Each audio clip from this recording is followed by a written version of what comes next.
reminds me, baby, of you. You know what? I don't know why I'm so excited. I'm fucking tired as fuck. You guys, oh my god. Who saw Safari's Willy? Me! He watched it multiple times. Me! Oh, I was showing that shit off at work, boy. Oh my god. Safari's got a fat dick. These guys, oh, he was big, really thick. And it was just swinging. Oh, Jesus. Woo! I tell you something, yeah. Definitely made for viewing pleasure. But I feel like it's like you can watch, you can be like, yum. But I would never take a man like that seriously, for one. And I actually don't find it sexy. But it was just like a oof, you know. But I'm not really surprised because Jamaicans be packing, bro. Fucking hell. It's just like a lot of Caribbean men in general. Whew. But anyway, yeah, I don't find it that attractive. Because for one, yeah, I never understand these celebrities with all this leak stuff, because there's an element of me that I can't believe that these stuff is an act. Things like this don't happen to normal people. It seems to only happen to specific celebrities. I feel like why would you put yourself in a position if you know that you're in a certain caliber when it's to do with like show business and stuff, and you know that you're not right, you know people watch you, and you know that you're literally famous, you're a celebrity, why would you do things like that and not expect it to get out? I don't think no one's that naive. I do believe that he obviously knew that he was packing, so whoever saw it, but it's an embarrassment. Can definitely jeopardize anyone wanting to be with you, to be friendly, or taking you seriously. It's different like if he was just to take a full-blown naked portrait. That to me is so much sexier. There's so much attractiveness when something's artistically, tastefully done. If you just sit down like that, with it just, oh, now that is something to be like, oh yeah, this with it swinging. And besides it, I've got an issue when willies are arched like that. When willies are arched any type of way besides up and down, oh my good god. There's this, I never forget, yeah, my first, his willy was arched like it was like a banana literally, but it was really arched up, so when he stood up it was literally like this. It was so bizarre. And I remember, like, that was the first time I ever had sex in it. So he was kissing or whatever. I was lying on the bed. And then, like, oh, I had a really good first time, to be honest. And then, like, he turned me over to the side. Pound, pound, pound, pound, pound, pound, pound. God, Black China could have learned something, boy.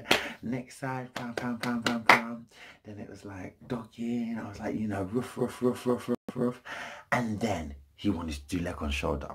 Oh my god, the pain was unbelievable. That was when you had Black China. Wee. That was a weed moment. That was a whole weight. Oh my god. Woo. That's why I was like, no.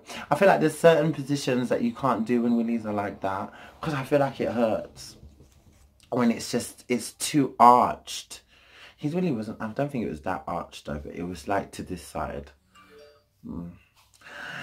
Yeah, I just don't believe when people say their stuff is leaked anymore. I do actually believe they do it with intentions of knowing that it's going to get out. I feel like, think about it. If you watch Love and Hip Hop, you know that he's into Juju, yeah? Like, he's obviously, that was then, and he's probably still into her, and they're obviously still hanging around together because I follow her and I've seen her on his page. So it's just like a thing of, like at least Juju can see what I'm getting, what I'm working with. I feel like he feels like that's a way of reminding people. A lot of people do that, you know. Like, I feel like I used to do that when I first started taking pictures as well. Like, your body is like a way of reminding someone what they're missing. But you kind of should grow out of that. Mandingo. Saf! But I wanted to talk about something that I've kind of learned. That there is a virtue to the saying, it's not even a saying, when you practice keeping your circle small. Or she. Why it's so important to know and to pay attention to who's around you and be picky and choosy who you allow in and out of your life is because when you allow someone in your life, right, you're kind of giving them permission. You're kind of being open to adapting to ways that they do things and you do things, even naturally, especially when you start to get close to people. There's certain things that they do and that you will start to do, and that you start to laugh a certain way that now they're adapting to that laugh. So now you start to hear that laughing, that people start to hear that laughing in them, or the way that you dress and the way that they dress. There's certain things when you're close to people, and when you start to get close, there's certain things that used to are going to be intertwined in sharing. Thoughts, feelings, ways, the way you express yourselves. You know, that's what makes people close. And then, especially in relationships. Now, when things go wrong, we get angry. Like, we feel betrayed. We feel hurt because we've given a part of ourselves to someone. We've allowed someone inside, and you've betrayed, and you've been disloyal, and what have you not. But we really and truly, besides holding people accountable for the way they treat us, being accountable for what their actions are at that precise time that made you feel the way you feel, made you feel the way you felt, we have to hold ourselves accountable for giving ourselves to people that were careless, rather than doubt you from the start and then be like, oh, I knew that was wrong. I feel like within instincts, when you listen to your instincts, that's just a natural gut feeling of stuff. But I don't feel like you should go into getting to know people with this angst wall of already self-doubt and stuff, because then how are you moving forward from that? Do you know what I mean? It's like, I don't want to be with someone that always have to doubt everything they're saying. Like, if you tell me something once, then it's cool. But if I start to feel something inside, then I'm going to confront you about what I feel, but it's not what I think, if you get what I mean. I go on more feelings based than thought, because sometimes your mind can really play tricks on you. So it's always good to listen to your instincts and stuff. But then where there's blaming everyone else, there is a blame on yourself. And I feel like when people aren't authentic, you always get some sort of feeling. You always get some sort of, I don't know, it might not happen to everyone, but I feel like when you're connected with yourself and you're really intertwined and in tune with yourself and who you are, and especially it's very important to be spiritually connected, and not in like a religious sense. Being spiritually connected and being religiously connected are two different things. Absolutely two different things. Being spiritually connected is like working with energies and really paying attention to feelings and things and signs, you know, that type of spiritual connection.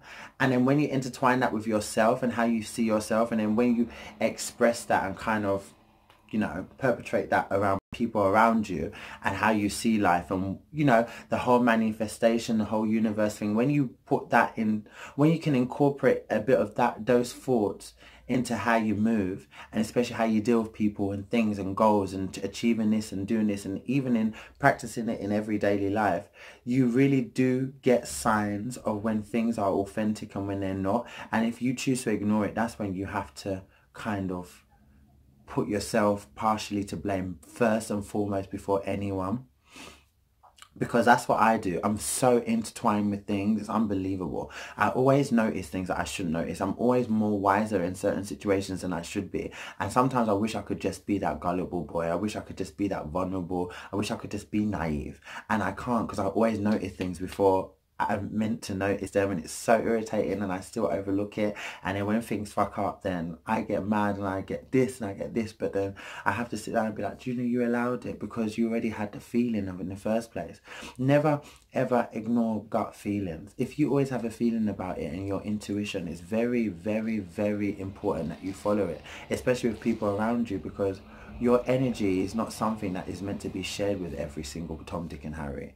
I can be positive And that may be a different type of energy, but when you're getting personal and you start to share your personal space and you start to share your experiences and you start to literally share your life with people or somebody, that is something that should be treasured. And if someone ain't there to appreciate that, then that's when you really, from the get-go, you need to start cutting it, because there's only so much of yourself that you can keep giving away and you can't get that back.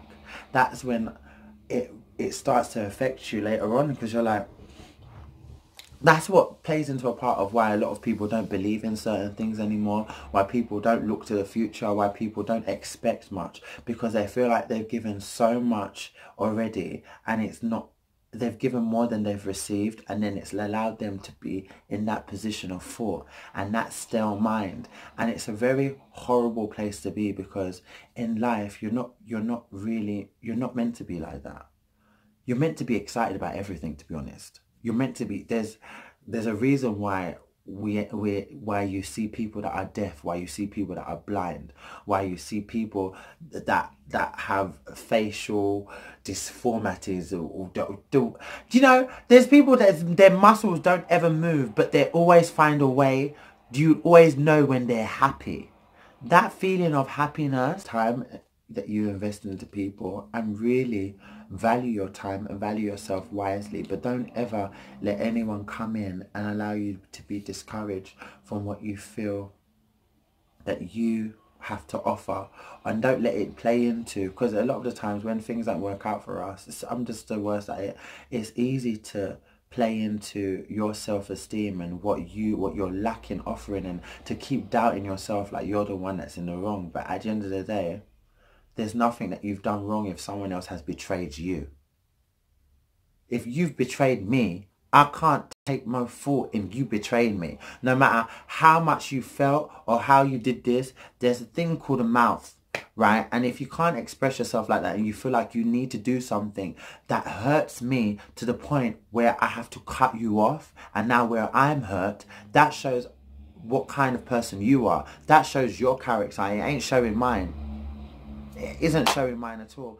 And we take a lot of that into ourselves and then bash ourselves, and we're not good enough this, and it makes you discouraged into doing this, and discouraged into seeing this for your future, and discouraged into seeing that, and it just makes you feel whole shitty in general, when you shouldn't feel like that when someone has come in and done you wrong. But you need to be able to play your part and acknowledge the fact that you allowed an element of that, because there's certain things that would have shown you who that person was, and you chose to ignore those signs. And that has happened to me so many times in life. And even though I've rekindled some friendships and whatnot, I still will never forget what led to certain things and made me feel a certain way, because one thing that I've never really acknowledged is how things have actually made me feel. I never have actually sat down and remembered an incident and be like, how did that make you feel? Like sometimes, so much of my life, I've always just forgot about everything. And if we're speaking again, and that's that. Because there's an element of me that felt like I should be privileged. The fact that someone else is speaking to me again after they've done me wrong, it's so crazy. And like, it's this forgiveness thing. It's like when I was watching my vlog back and I was listening to my dad talk, I was like, you still haven't learnt your lesson, Junior. Because, you know, to be honest, whether that be my dad or not, it's still disrespectful for him phoning me at that time of the night knowing that I have to work, and on top of that to phone me and talk about nonsense. You know, and on top of that, triple disrespect is to phone me drunk when I haven't even spoken to you for God knows how long, when even sober. That phone should never been answered. From the time that I would have heard that he was drunk, I should have put the phone down. There's certain behaviours that even though I'm moving forward, I'm still allowing old things that I've tried to change. Because when you see, it isn't just my dad. That little incident there of me allowing that, it can easily allow with an ex or someone that I used to speak to where they've said hello, now I've said hello back, but why am I even saying hello back? There's certain things, when the chapter's closed, you need to close it. If someone isn't giving you the respect that you deserve, then you need to let them know that they're not giving you the respect that you deserve. And I don't need to be or hostile, I don't need to shout, but I'm going to show you. And the one thing that you need to, the biggest punishment that you can give anybody in, like, I'm not a petty person. I'm not going to be to do the most with someone else just because you're walking in a club and I see you. I don't do all that stuff. The one thing that really irks people is when you ignore them. The power of ignoring someone, you guys don't even understand, boy. Woo! Me, I practice that, and I practice it very well. I would ignore you like you've killed my family member.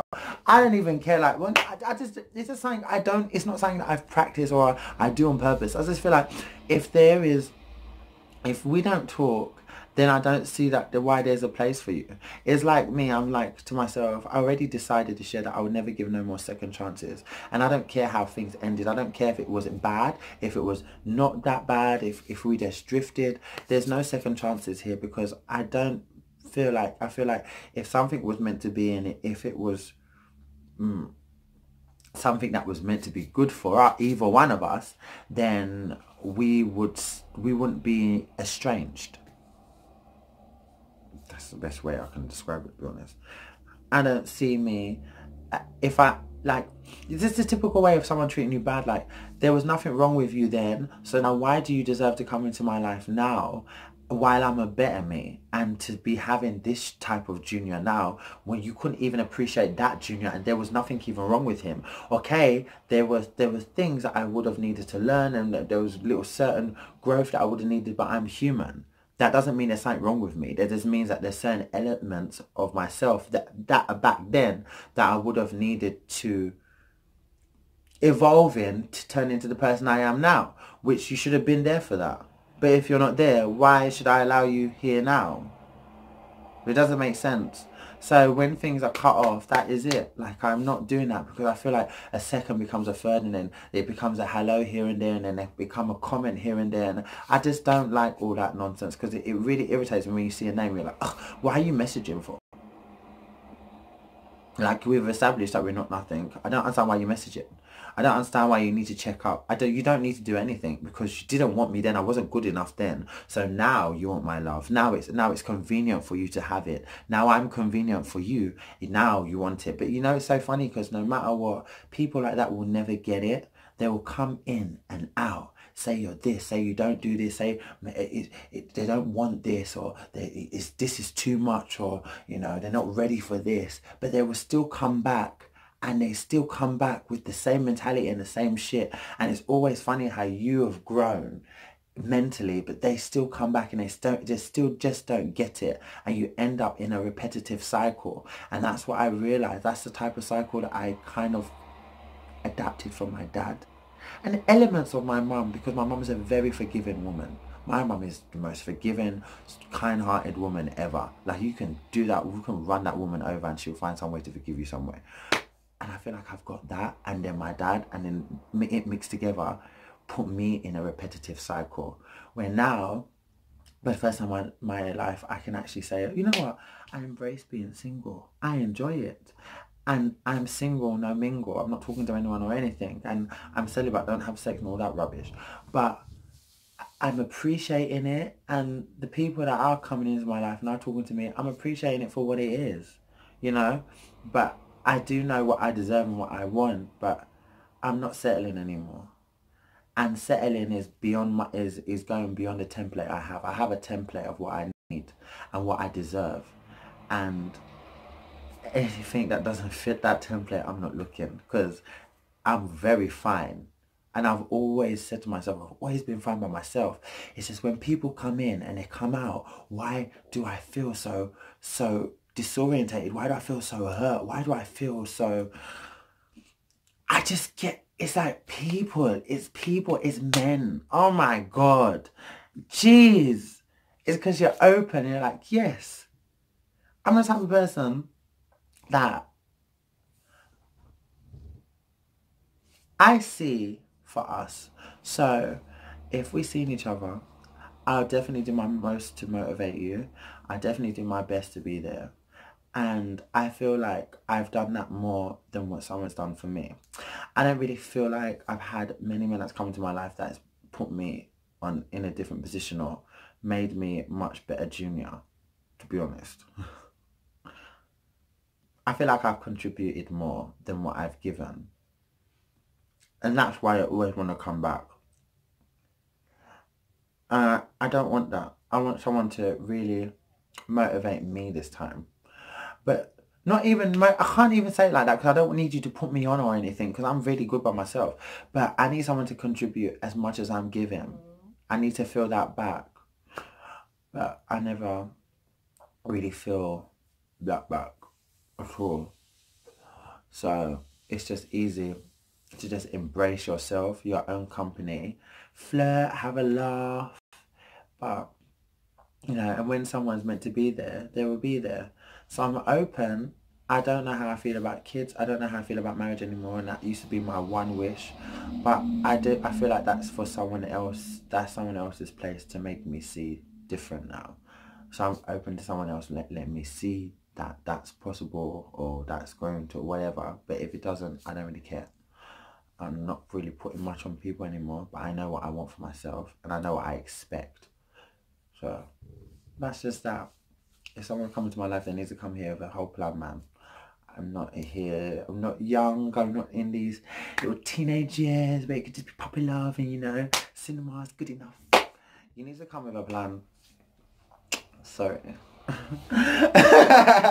I'm not looking at anyone that isn't going to contribute nothing substantial to my life. I'm sorry, I can't. Or to my being.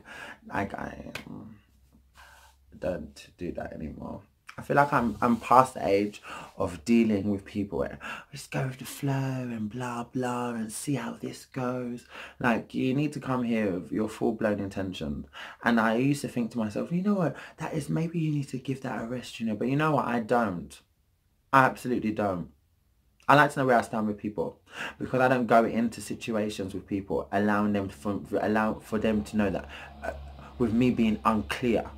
I don't go into stuff with me being unclear about things. I'm not. I'm very precise. I'm very certain. If we're building friendship, we're building friendship. If you're here to see, if you're here to build on something, let's build on something. I don't do the in-between and if, buts and maybes because my time is precious. I have not got time or any more time of my life to be wasting on people that are indecisive and don't know what they want. Because trust and believe, every person that comes into your life, romantically or whatever, they always have an intention for you. Always. You think that a man will stop a girl in a club and he would chatting her up and he doesn't know what he wants to do with her? Are you fucking out of your mind? Yeah, right. Of course you know what you want.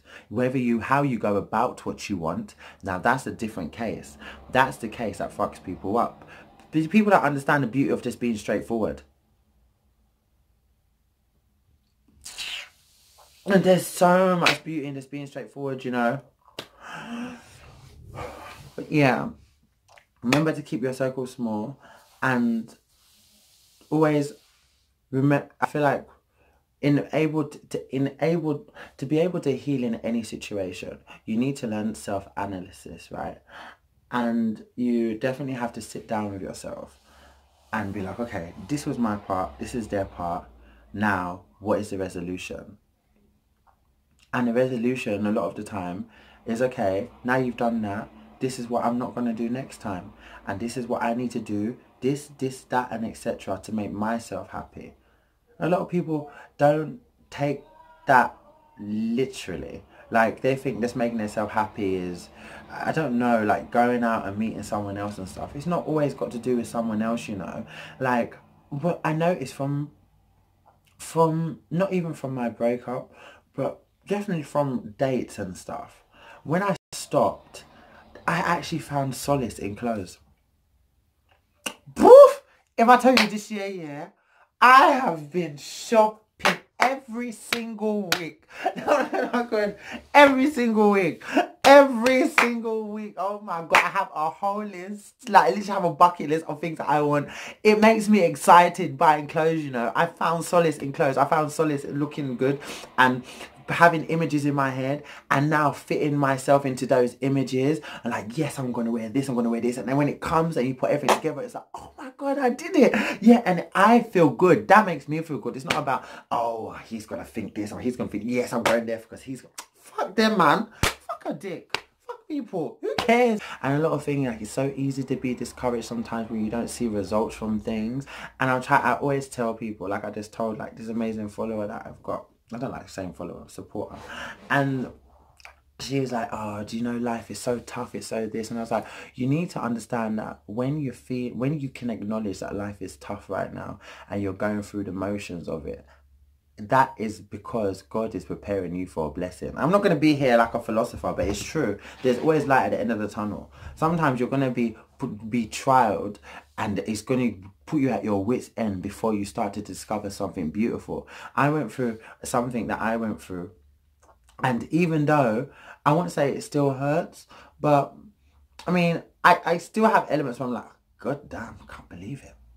Especially the more that the more time I'm investing in myself, I'm starting to see more of a beauty in myself. Like I can sit here unshaven. There's so much flaws on Junior, honey. But I can sit here and I'm like, you know what? I would never be able to genuinely say it before, but I can say I'm a beautiful man. And it's not because it's what I'm seeing. It's because I know what I have to offer. It's because I know how I make people feel. That makes me feel beautiful, you know? Because I feel like I'm doing my purpose. That makes me feel beautiful. And I hope when people see me, they can see an element of beauty within themselves. Because you have to have an element, you have to be uncomfortable to really acknowledge how beautiful you are. Because it's an uncomfortable thing facing yourself. Facing everything that you have wrong. Facing everything that you know that are flaws within you. And to still surpass that, appreciate it, and then on top of it, package it to then let yourself know how beautiful you are. It's not something that's an easy thing to do. Once you do it, then you really can really acknowledge and really appreciate so much more around you. So I can't remember what I was saying before that happened, to be honest. What led me to say this? Oh, that being said, I've got like, how many hours have I got left? How many hours? I have 2 hours left. So, I appreciate you guys. I only made this because you guys are liking the regular thing. So I thought, let me just quickly do a video. I won't really call it, this is a vlog because I'm free in it. So it is a kind of a vlog-ish thing. But I always want you guys to always remember how beautiful you are. And I'll see you guys tomorrow. Okay. Oh, and if you haven't seen it yet, go and watch SAFAREE'S Willie. Oh my God. Type in SAFAREE'S nude picture in Google, yeah. Then this link is gonna come up. Click on it, yeah. And it's gonna then it's gonna explain it or whatever, show screenshots, and at the bottom it's gonna say watch video. Then it's gonna take you to Twitter. Oh my God. Wow.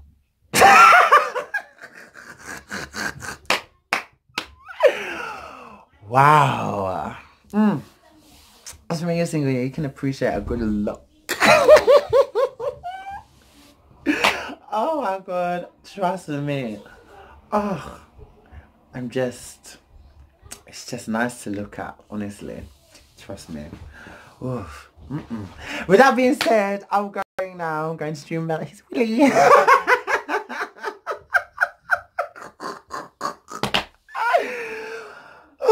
Really, truly, I'm not. I'm just joking. It's not all that. It's okay. I mean, if I saw it again, I would still look. You guys take care. And it's fucking freezing outside. Oh my God, let's not even talk about the snow. If you don't know about my rant about the snow, go and watch my Instagram story. Oh my God, terrible.